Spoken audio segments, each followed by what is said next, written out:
What's up, poker players? Hope you guys are out there crushing it on the tables. In this episode, we are going to do an update on the America's Card Room MTT profitability test.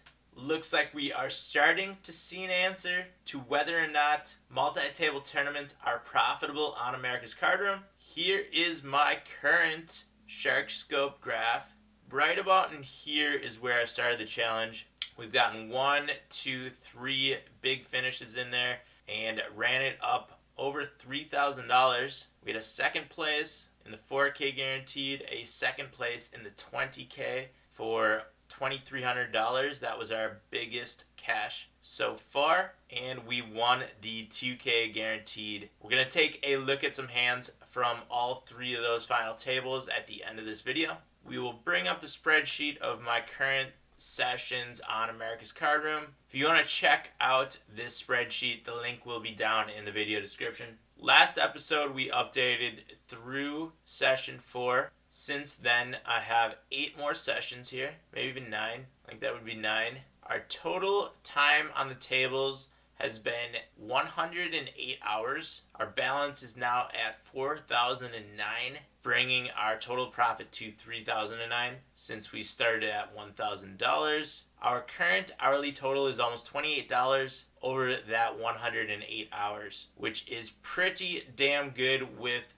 a $1,000 bankroll to start out with. This is still a pretty small sample size, only being 108 hours on the tables, somewhere in the range of 200 tournaments. Yeah, that's probably about right, over 13 sessions. Of our 13 sessions, 7 have been winning, 6 have been losing. We are doing well with the min-max game here. We are losing the minimum and winning the maximum. Our losing sessions at worst have been $270. We've had 3 under $60, which isn't bad. And it appears that our longest sessions, we had a 15-hour here where we won 686, and we had a 14 and a half hour here where we won over 2,100. So those are our longest sessions and we won the most money.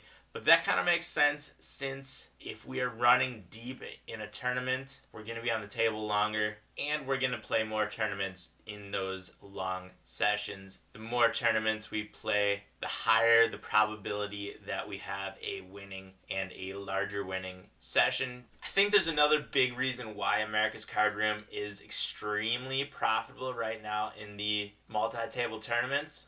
Number one, that they're having a lot of issues with DDoS attacks, having to cancel tournaments. I think a lot of the regular players are starting to get frustrated, as well as a ton of the recreational players. There's just no players on America's Card Room right now. Here is a screenshot I took of last week's Friday Fun $500 guaranteed tournament. Registration is already closed. The prize pool is $240 on a 500 guaranteed tournament. You're getting better than 2 to 1 on your money. You're paying $1 with a 10-cent rake, most likely, to a now over $2 buy-in tournament. If you're a break-even player, you're essentially just printing money by registering for this tournament. And I know it's only a $1, but this is across the board. There are a ton of tournaments that are not reaching their guaranteed. There are some huge overlays right now. And I think that's part of the reason why America's Card Room is so profitable right now within their tournaments. Also, I think America's Card Room has really cut down on cheating within their platform. About 6 months ago, Joe Ingram did a lot of investigating into America's Card Room and exposed some possible cheaters within their site. And I think this opened up the eyes of Phil Nagy, CEO, as well as the security department at America's Card Room. And I think they were able to remove a lot of these questionable accounts. Many of the accounts that were called out as cheaters were winning accounts. And when we removed those, all of the MTTs that these accounts played in immediately become more profitable. But now that I'm at over 100 hours, I'm going to move over to Nitrogen Sports and deposit some money on there. Also because Bitcoin is relatively cheap right now, and it wouldn't be a bad time to convert some US dollar into Bitcoin. Alright, on to nitrogen, where I am going to put $1,000 as the starting bankroll. I currently have 0.335 Bitcoin in there. At a current price of $64.19, gives us a little bit more than $1,000. I'm going to cash out here. 1,000 to 64.19 means we need that many Bitcoin. Put that off to the side and withdraw. Should bring our account down to the number we need. A shade over $1,000, close enough. If you want to play along with me at Nitrogen Sports, I will include the link in the video description below. Not a ton of games going right now. We've got 3 that we can jump into. With this being our bankroll, we have 156.26 millibits.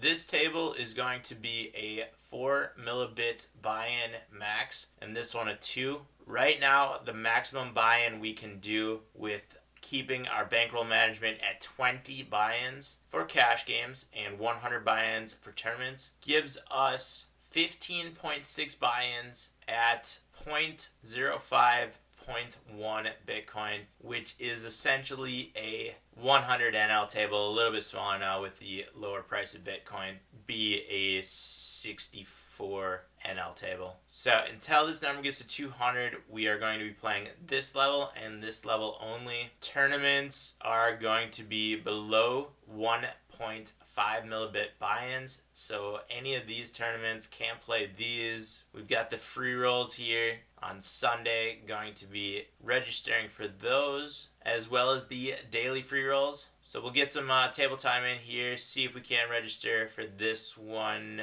here. Not going to get enough points to register for that one until we move up in limits.